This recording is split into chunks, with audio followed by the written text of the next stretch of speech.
Today, we're grilling up ribeye tacos South Texas style with all of the fixings. And we've got an award-winning pitmaster who will take us step by step through the process coming up next on Moscow Photographer. 3, 2, 1. Here we go!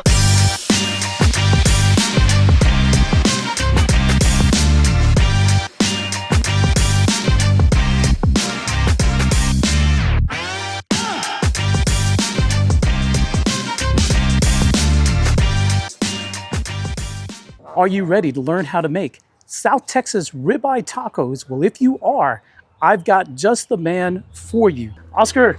Eddie, how's it going? It's going great, man. So, Oscar, what do you got cooking up for us today? Today we're going to be making some ribeye tacos al carbon. All right, and what are we going to be using today? Today we're going to be using this pit here. I like to add Kingsford charcoal because it burns clean, it burns hot, and it goes good with the ribeyes so you can get a good sear, get it real juicy. These are thin sliced so they don't have to be that hot. So that's what we're going to be doing today. Good deal. Let's go over and take a look at the meat. What we're going to be cooking up today is thin sliced ribeyes. Some people call it laminitas de león. And we're just going to make it nice and juicy and make some good tacos out of it. So why did you choose a thin slice? It's going to come out super tender. Not only that, I am going to go ahead and pair this with some Dos Pendejos seasoning, which you can also get at Aguilar's also. And this goes very good with all your meats. For those of you who do not know what a pendejo is, let me explain. So pendejo can be a bit of a derogatory term depending on how you use the word. This particular meaning of the word dos pendejos is kind of referring to like the two stupid guys who came up with this smoking seasoning. So dos pendejos. And where can you find this? Can you find this there at Aguilar's? Yes, you can. You can find it there, and you can find also other seasonings made by them, not just only this one, but several that they make. So this is what we're using today. This is Dos Pendejos smoking seasoning. Awesome. So Oscar, I guess it's time to light the pit. Yes, sir, it is. It's All right. grill time. It's grill time. Vámonos.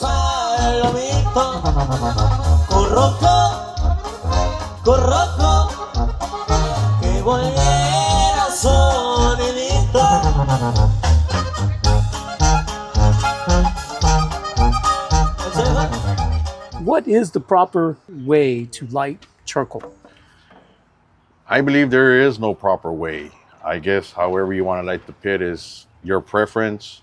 My preference, I like using a torch. So that's what I use. I don't like using starting fluid. But unfortunately, we don't have a torch with us today. Exactly. So my other option is using cooking oil as well. Cooking oil. Yes. That's new. I've never You can use cooking oil as seen well. that. All right, let's use some cooking oil. All right. So now we're pouring cooking oil. Soak up the napkin.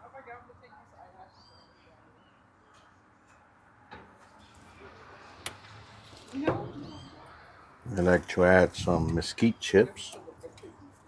So dry mesquite chips going up on top of that. This right here is what's going to give it some good flavor. Mesquite is a good flavor for meat.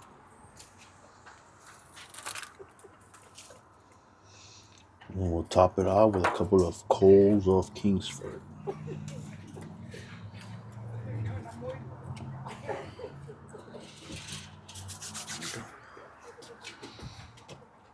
We'll get the lighter. Dale gas, Oscar. Light her up.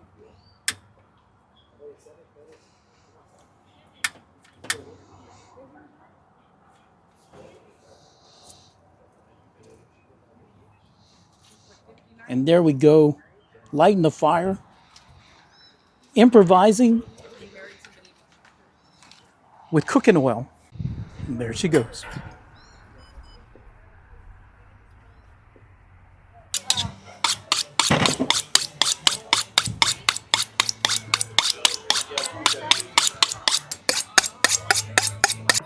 So we've got tomatoes, avocado, and some sausage. And we got what, some jalapeno and cilantro and onions. This here will be for the frijoles a charra that we're making to pair with the ribeye tacos. Nice, nice. And so for our audience, what are frijoles a la charra? They are beans. Some people call it, us Mexicans, frijoles en bola because it's got the soup. And this is obviously pinto beans. Yes. So you cook them, and then what we like to do is we like to saute tomatoes, onions, bacon, some sausage, add some cilantro, a little bit of spice by adding some serranos. Once everything is cooked, sauteed, we add it to the beans, and we call that frijoles a la charra. There we go. So how many jalapenos are you going to put in this recipe? Actually, I do not use jalapenos.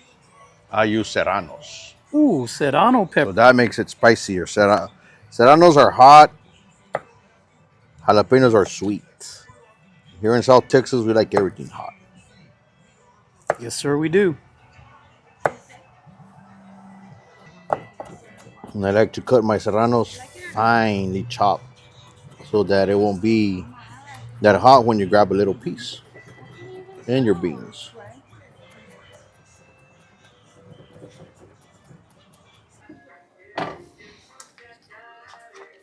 And we don't need to add any oil because the bacon already has all that fat that we need for it to fry itself. So with its own fat, we will fry the bacon.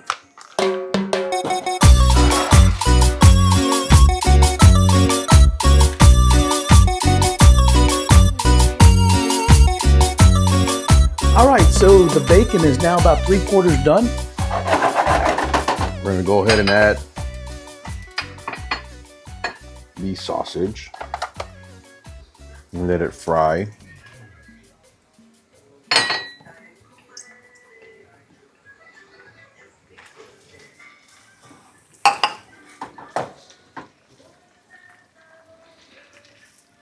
And I noticed that you're not even using a really high heat No, on the gas oven, so it's just, or rather on the gas stove. just a minor saute. You don't want it to get too hot. You want it the bacon to render all the fat that it has, so we can mix it with all these vegetables. Well, not vegetables, but with the tomato and onions and the serrano. So it looks like we're about ready to add something else. We're gonna add the onions, the serrano,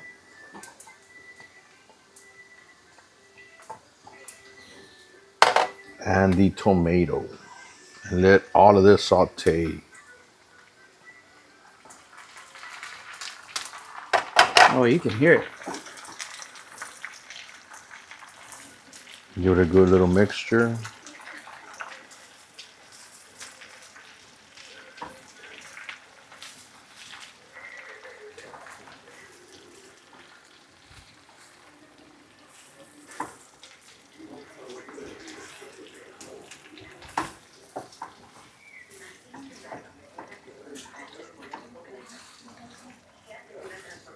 You can smell it.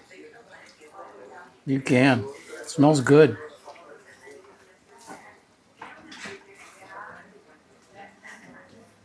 Just let it sit there and saute. So since we're sauteing everything, I like to add a little bit of nor chicken bouillon, the one used for the rice, on my saute. Gives it a very, very good flavor. Do you add it to the beans as well, or has it already been added? Yes, I add a teaspoon at least to my beans as well. Look at those beans. And this gives it An excellent flavor. So once we have everything sauteed, Eddie, we go ahead and add it to the beans. Let's do it. Get that sauteed perfectly. Wow. And that beautiful. Gonna taste amazing.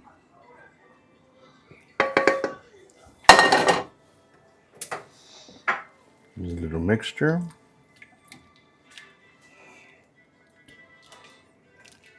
And just let it cook about 20 minutes on low. So the burner on low for about 20 minutes. The entire mixture that have turned these beans into Mexican charro beans. Or some people call it borracho beans. Borracho beans. And borracho means what, my friend? Actually, these beans have a little bit of alcohol in it, a beer. So we call it borracho secret beans. Ingredient. When did the beer go in?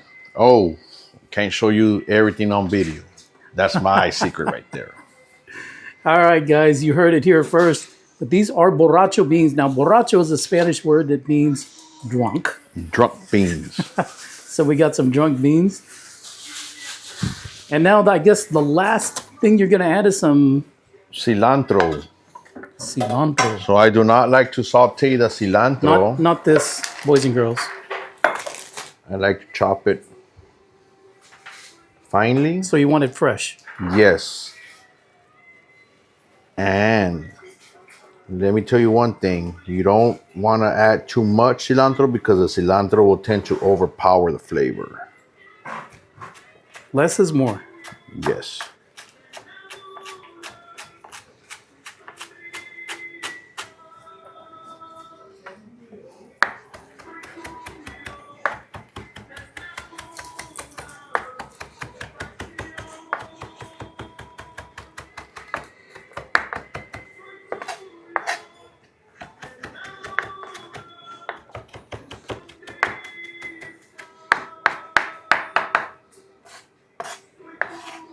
There you go.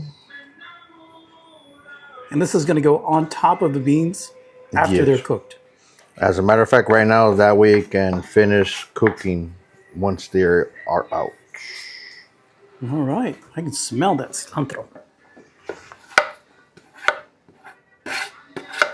All right. It's time for a smell test. So good. Can't wait to dig into these charro borracho beans.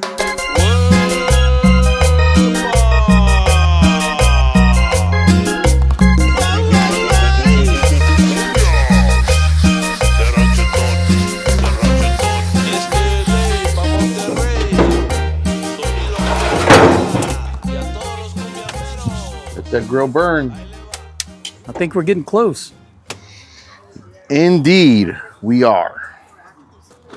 One of the things I really, really miss about South Texas are these beautiful sunsets. Look at that.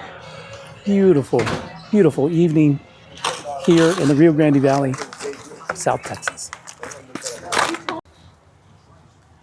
So how low does the fire have to be before you'll put some meat on there?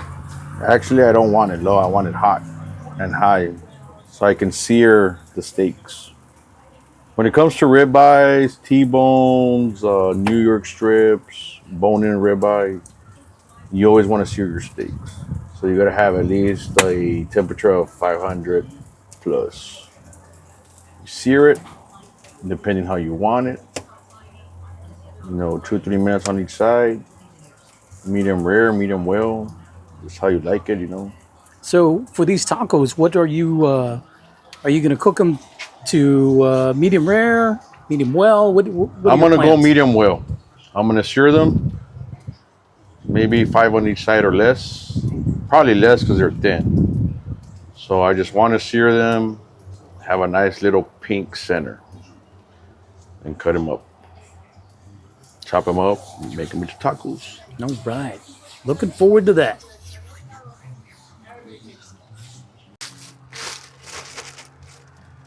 All right. First steak. on the grill. Remember, they are thin cut because we're gonna use them for tacos. Show me how thin those things are. Probably like a 1/4 inch. Oh yeah, they're It's a real thin. ribeye. Really thin. Perfect for tacos. Y a todos los cumbiamberos, ahí le va. Hoy me enamoré de una nena de la sierra, por allá en los montes de María. Ella tiene colorada su pollera. So once you're on the grill, Oscar, now is when you're going to season them. Yes.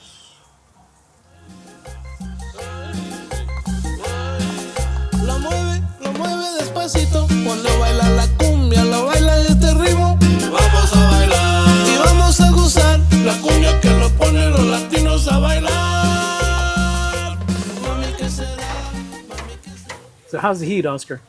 It is perfect. Look at those steaks sear right there in the middle. That's what we want. Heat like that so they can sear. Beautiful. This is what we want right there. Oh, look at that beautiful color. Yeah, buddy.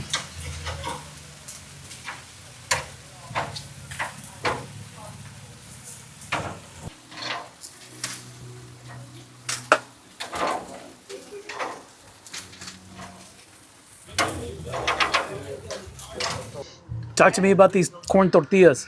These corn tortillas, we bought them off of Lopita's Tortilleria here in Elsa. And let me tell you, these people here, their food is magnificent.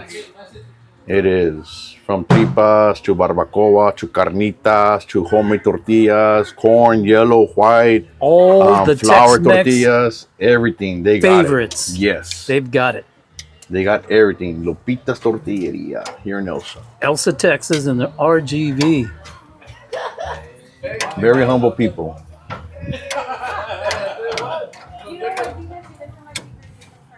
So are these going to be like crispy, No. or they're going to be... Warm to be soft to make tacos out of them.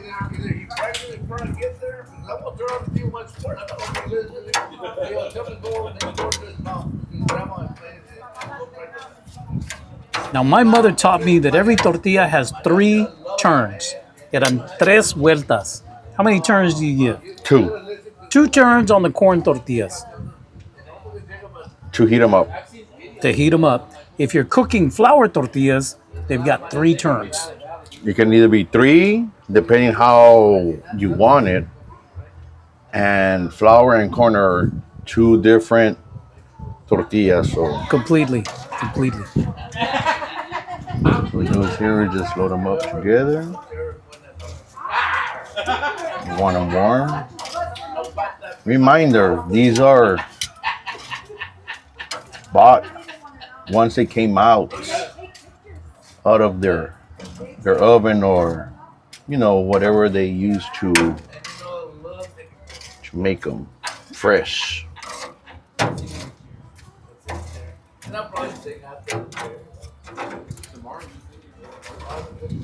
Once they're done, we put them into a tortilla warmer.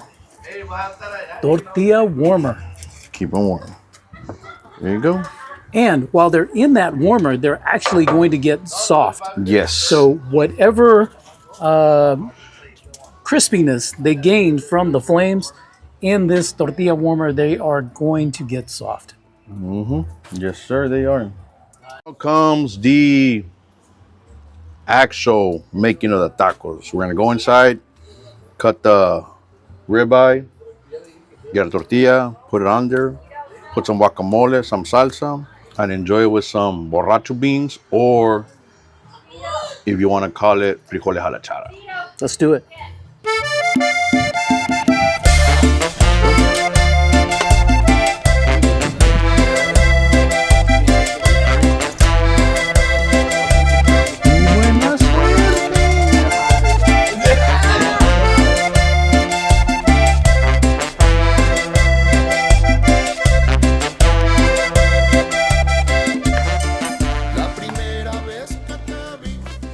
Oscar, I know we didn't put this on film, but just tell me, what is this salsa made of? It is made up of tomato, onions, garlic, and chile de árbol. We saute it. Once it's sauteed, we throw in the blender a little bit of oil, and then we bring it back to the pan with some oil, and we finish cooking it up here in the pan. Wow. Beautiful salsa. Look at that. Look at that. Beautiful. And of course, there's the Mexican rice. Not made by Oscar. But still, every bit delicious. See. So what Oscar is doing here is preparing like a assembly line where he is going to create the tacos.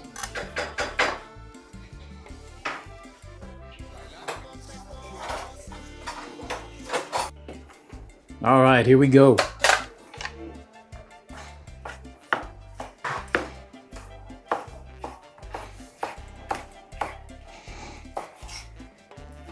So you're chopping up the ribeye lengthwise.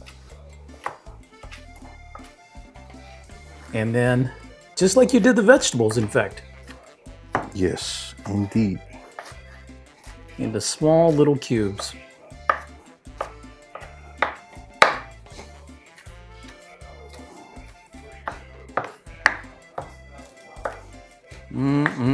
I could smell it.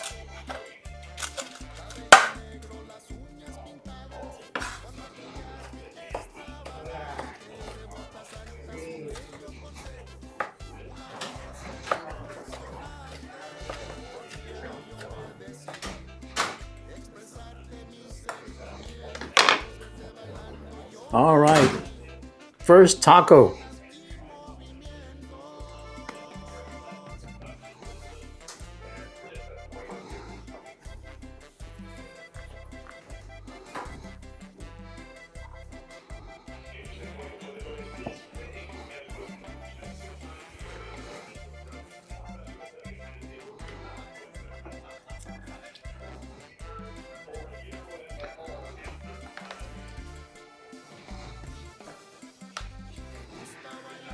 Talk me through it, Oscar. Once you get these ribeyes chopped, you got a little bit of guacamole. Let me get over there. A little bit of hot sauce. Oh, yeah.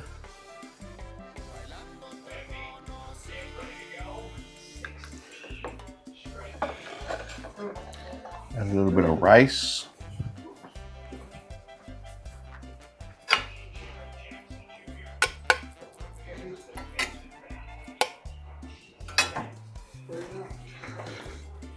And we cannot forget your frijoles a la charra.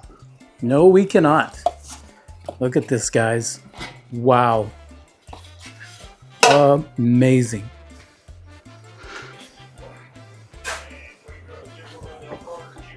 And there you go. All right. Look at this beautiful, delicious plate of ribeye tacos. Now it's time for moment of truth and the taste test. Here we go. I have a feeling it's going to be messy. Messy good.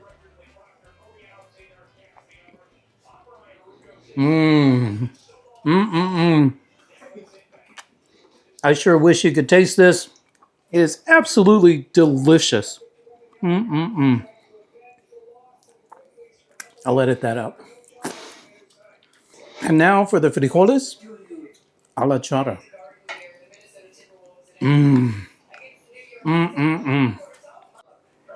That's a wrap.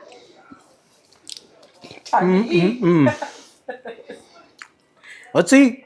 So a big thank you to Oscar for sharing his grilling secrets with all of us tonight. We hope that you enjoyed this episode. Be sure to share, like, and subscribe to the Moscow Photographer channel. So from Deep South Texas, Paca! Dale gas!